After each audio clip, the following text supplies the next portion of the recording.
Hi friends, எல்லோரும் எப்படி இருக்கீங்க? எல்லோரும் சந்தோஷமாகவும் ஆரோக்கியமாகவும் இருப்பீங்கன்னு நம்புகிறேன். நாங்களும் இங்கே ரொம்ப நல்லா இருக்கோம். இன்றைக்கி ஒரு விலாக் தான் பார்க்க போகிறோம். கண்டிப்பாக உங்களுக்கு யூஸ்ஃபுல்லாகவும் ரொம்ப பிடிக்கும் நம்புகிறேன். விலாகை ஸ்கிப் பண்ணாமல் முழுசாக பாருங்கள். இந்த விலாக் வந்து சாட்டர்டே போல் எடுத்தது. குழந்தைங்களுக்கு வந்து ஸ்கூல் லீவ் தான். ஹஸ்பண்ட் மட்டும் கொஞ்சம் ஏர்லியாக வீட்டில் இருந்து கிளம்பணும். சாட்டர்டேஸ்னாவே கொஞ்சம் ஹெல்தி அண்ட் சிம்பிள் பிரேக்ஃபாஸ்ட் தான் ப்ரிப்பேர் பண்ணுவேன். ஒரு 1/2 hour எக்ஸ்ட்ரா வந்து தூங்கி எழுந்திச்சிக்கலாம் அப்படின்னு சொல்லிட்டு. ஏன்னா குழந்தைங்களுக்கு ஸ்கூல் இருந்தால் தான் கொஞ்சம் அறிபறியாக இருக்கும். ஹஸ்பண்ட் மட்டும் கிளம்புனா கொஞ்சம் பொறுமையாக தான் சமைப்பேன். அதான் கொஞ்சம் சிம்பிள் அண்ட் டேஸ்டியாக ஒரு பிரேக்ஃபாஸ்ட் ப்ரிப்பேர் பண்ணலான்னு ரெடி பண்ணிட்டு இருந்தேன். அவகேடோவில் சாண்ட்விச் தான் பண்ண போகிறேன். ரொம்ப சிம்பிளாக இருக்கும். ஆனால் வந்து ஹெல்தி வைஸ் வந்து நிறைய நியூட்ரிஷன் கிடைக்கும். குழந்தைங்களுக்கும் ரொம்ப பிடிக்கும். நீங்கள் ட்ரை பண்ணதெல்லாம் கண்டிப்பாக ஒரு முறை ட்ரை பண்ணி பாருங்கள்.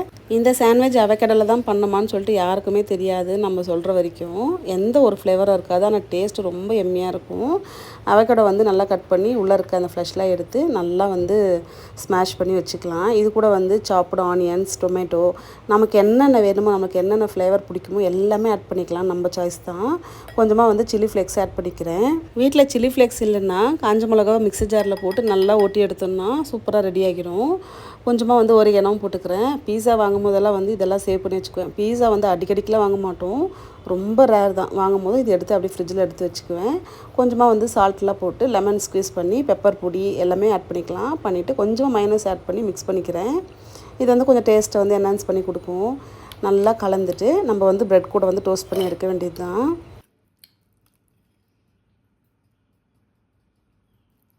வீட் ப்ரெட் தான் எடுத்திருக்கேன். ப்ரெட்டெல்லாம் வந்து இப்போ ரொம்ப ரேர் ஆகிடுச்சு. மந்த்லி ஒன்ஸ் அப்படி தான் பண்ணுற மாதிரி இருக்குது.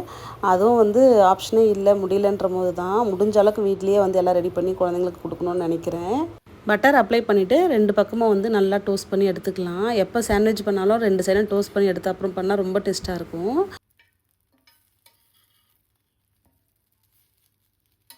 டோஸ்ட் ஆகி வந்ததும் இப்போ மிடில் வந்து நம்ம அவகேடோ, ஆனியன் இதெல்லாம் வச்சுருக்கோம்ல, அதை போட்டு நல்லா வந்து அப்ளை பண்ணிவிட்டு மேலே வந்து இன்னொரு சைடு க்ளோஸ் பண்ணிவிட்டு நல்லா ப்ரெஸ் பண்ணி லோ ஃப்ளேம்லேயே வச்சு நம்ம கொஞ்சம் நேரம் திருப்பி போடணும். மோஸ்ட்லி வந்து இந்த மாதிரி ப்ரெட்டாக இருக்கட்டும், எதுவாக இருந்தாலும் கொஞ்சமாக அந்த கருகுனது இதெல்லாம் வந்து அவாய்ட் பண்ணணும். குழந்தைங்களுக்கு கொடுக்கக்கூடாது. அது வந்து ஹஸ்பண்டும் சாப்பிட மாட்டாங்க. இது வந்து கொஞ்சம் நான் கேர்லெஸ்ஸாக ஏதோ பண்ணிகிட்டு இருந்தேன். அதனால் இந்த மாதிரி ஆகிடுச்சு. அதை மட்டும் எடுத்து போட்டு தான் நான் சாப்பிட்டேன். நெக்ஸ்ட் வந்து ஃப்ரெஷ்ஷாக நல்லா பேட்ச் ரெடி பண்ணி ஹஸ்பண்டுக்கு வந்து பிரேக்ஃபாஸ்ட் கொடுத்து சென்ட் ஆஃப் பண்ணியாச்சு.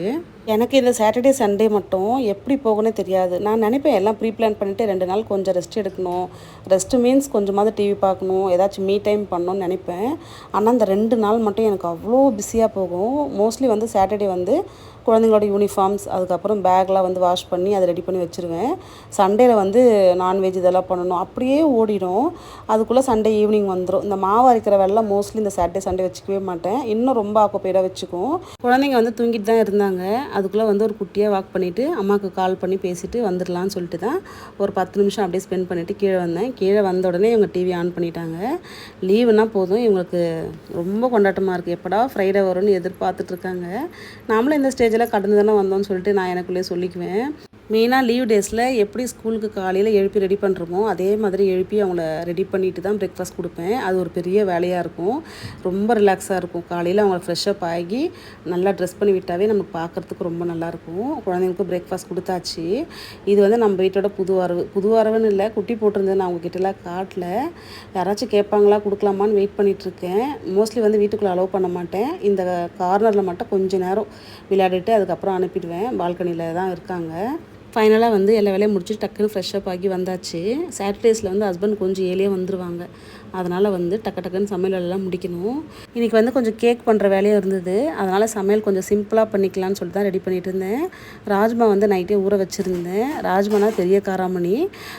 இது வந்து நல்லா ஊறணும். ஓவர் நைட் ஊறினா தான் கரெக்டாக இருக்கும். இதில் வந்து 1 part குழம்பு மாதிரி தான் வைக்க போகிறேன்.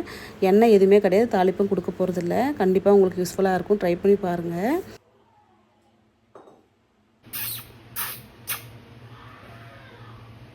இப்போ வந்து ஊற வச்ச ராஜ்மா வந்து குக்கரில் ஆட் பண்ணிக்கலாம். தண்ணியோடு சேர்த்துக்கலாம். நம்ம ஊற வைக்கும் போது நல்லா வாஷ் பண்ணிவிட்டு நல்லா தண்ணி பிடிச்சி வச்சுக்கலாம். இதுலேயே வந்து தக்காளி, வெங்காயம், அதுக்கப்புறம் நமக்கு என்னென்ன மசாலா பிடிக்குமோ, இப்போ ஒருத்தருக்கு ஒரு டேஸ்ட் ஃப்ளேவர் இருக்கும். அந்தபடி நம்ம எல்லாமே ஆட் பண்ணிக்கலாம். நான் இன்றைக்கி வந்து வெங்காயம், தக்காளி வந்து அப்படியே சும்மா மேலே இருக்க இதை மட்டும் கட் பண்ணி போட்டிருக்கேன். தனி மிளகாய் தூள் மட்டும் போட்டிருக்கேன் காரத்துக்கு ஏற்ற மாதிரி. கொஞ்சமாக மஞ்சப்பொடி, அதுக்கப்புறம் வந்து கரம் மசாலா இதெல்லாம் போட்டு உப்பு போட்டுட்டு, இது கூட ஜீரகப்பொடி எது வேணால் ஆட் பண்ணிக்கலாம். நான் அப்படியே ஜீரகமே ஆட் பண்ணிக்கிறேன். பண்ணிவிட்டு இதில் வந்து இஞ்சி பூண்டு பேஸ்ட் மஸ்ட்டு ஆட் பண்ணணும். பண்ணிவிட்டு நல்லா கலந்து கொடுத்துட்டு, இதிலே வந்து ஒரு துண்டு பட்டை, ஒரு பிரியாணி இலை கூட ஆட் பண்ணிக்கலாம். நான் ஆட் பண்ணலை, கரம் மசாலா ஆட் பண்ணதுனால இன்னும் கொஞ்சம் தண்ணி எக்ஸ்ட்ரா ஆட் பண்ணிக்கிட்டேன். ஒரு ஸ்பூன் நெய் மட்டும் ஆட் பண்ணி நல்லா கலந்து விட்டுக்கலாம். விட்டுட்டு இது ஒரு 5 விசில் விடலாம். 5 விசில் விட்டதுக்கப்புறம் நல்லா வெந்து வந்துடும். மோக்ஷித் குட்டிக்கு கொஞ்சம் ஹோம் ஒர்க்லாம் பண்ணுற வேலை இருந்துச்சு. சாட்டர்டேவே எல்லாம் கம்ப்ளீட் பண்ணி புக்கெல்லாம் ஏற கட்டி வச்சுருவேன். என்னை கூப்பிட்டுட்டே இருந்தான், இதுக்கு என்ன கலர் பண்ணலாம், கலர் வந்து ஐடியா கேட்டுகிட்டே இருந்தான். சரி குக்கரில் விசில்லாம் அடங்குற வரைக்கும் நம்ம கொஞ்சம் ஹெல்ப் பண்ணலான்னு வந்துட்டேன். ஆனால் வந்து கலர் வந்து அவனுக்கு சாட்டிஸ்ஃபேக்ஷனாக இருக்காது. நம்ம ஒரு கலர் சொல்லுவோம், அவங்க ஃப்ரெண்டுக்கு பிடிக்காதான், என் ஃப்ரெண்டுக்கு இந்த கலர் பிடிக்காது, இந்த கலர் எப்படி சொல்கிறீங்க அப்படின்னு சொல்லிட்டு ஒரு வழியாக முடிச்சுட்டு வந்தாச்சு. முடிச்சுட்டு வந்ததுக்கப்புறம் தான் திருப்தியாக இருந்துச்சு. எல்லாம் முடிச்சு ஏற கட்டிட்டா ரிலாக்ஸாக இருக்கும். சண்டே வந்து நமக்கு ரொம்ப டென்ஷனாக இருக்கும். இதெல்லாம் நம்ம பார்க்க டைம் இருக்காது. சைட் பை சைட் பேக்கிங்கும் பண்ணிடலாம் கேக்குன்னு சொல்லிட்டு ரெடி பண்ணிகிட்டு இருந்தேன். ஒரு பீட்ரூட் வந்து சாப் பண்ணி போட்டிருக்கேன். ஒரு எக்கு ஆட் பண்ணியிருக்கேன். எக் வேணும்னா அந்த இடத்துல நம்ம தயிர் கூட ஆட் பண்ணிக்கலாம். ஒரு ஸ்பூன் அளவுக்கு வந்து ரிஃபைண்ட் ஆயில் சேர்த்துருக்கேன். Pinch of baking powder, baking soda ரெண்டுமே சேர்த்துருக்கேன். சேர்த்துட்டு இது கூட வந்து நம்ம பால் காய்ச்சி ஆறின பால் கொஞ்சம் சேர்த்து நல்லா அடித்து எடுத்துக்கலாம். அதுக்கப்புறம் வந்து திரும்ப வந்து தேவையான அளவுக்கு சுகர், அதுக்கப்புறம் வந்து சுகர் எதில் எடுத்தோமோ அதுலேயே ஒரு கப் அளவுக்கு கோதுமாவும் எடுத்திருக்கேன். அது கூட கொஞ்சமாக கொக்கோ பவுடர்லாம் சேர்த்துட்டு நல்லா வந்து அடித்து எடுத்துக்கலாம். வெனிலா எக்ஸ்ட்ராக்ட் இருந்தால் நம்ம கொஞ்சம் ஆட் பண்ணிக்கலாம். என்கிட்ட இல்லை, அதுக்கு பதில் ஏலக்காவும் போடலாம், நான் மறந்துட்டேன். அதுக்கப்புறம் வந்து ஓவன் வந்து 10 மினிட்ஸ்க்கு வந்து ப்ரீஹீட் பண்ணி வச்சுருந்தேன். இப்போ டின்னில் வந்து பட்டர் பேப்பர் ஆட் பண்ணிவிட்டு இந்த மிக்சர் அப்படியே வந்து மேலே அப்ளை பண்ணிவிட்டு அது கூட வந்து கொஞ்சமாக டூட்டி ஃப்ரூட்டி ஆட் பண்ணிக்கிட்டேன். சேமாக அந்த பீட்ரூட் கலர்லேயே இருந்துச்சு. வேறு கலர் இருந்தால் நல்லா இருந்திருக்கும். போட்டு நல்லா டேப் பண்ணிவிட்டு நம்ம வச்சிட வேண்டியது தான். 30 to 40 மினிட்ஸ் ஆகும். ஃபஸ்ட்டு 30 மினிட்ஸில் பேக் பண்ணி எடுத்தேன், எனக்கு சாட்டிஸ்ஃபேக்ஷன் இல்லை. திரும்ப ஒரு 10 மினிட்ஸ் எக்ஸ்ட்ரா வச்சேன்.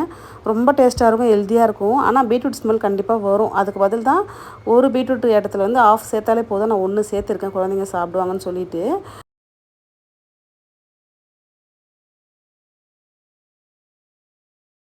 Side by side rajma gravy ரெடியாகி வந்துருச்சு.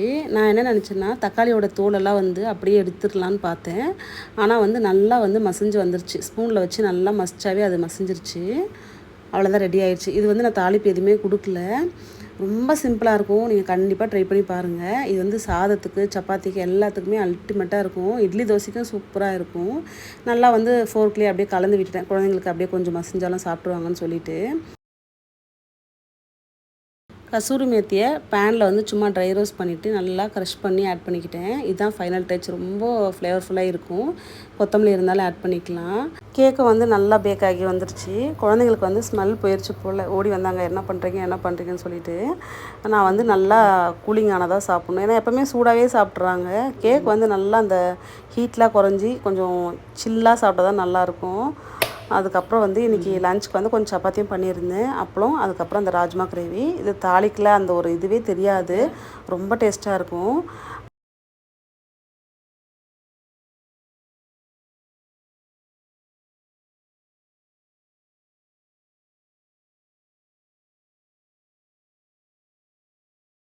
கேக் வந்து நல்லா கூல் டவுன் ஆகி வந்துருச்சு. குழந்தைங்களுக்கு கட் பண்ணி கொடுத்துடலாம். குழந்தைங்க சாப்பிட்டுட்டு என்ன சொல்கிறாங்கன்னு எனக்கு ரொம்ப ஆர்வமாக இருக்கும்.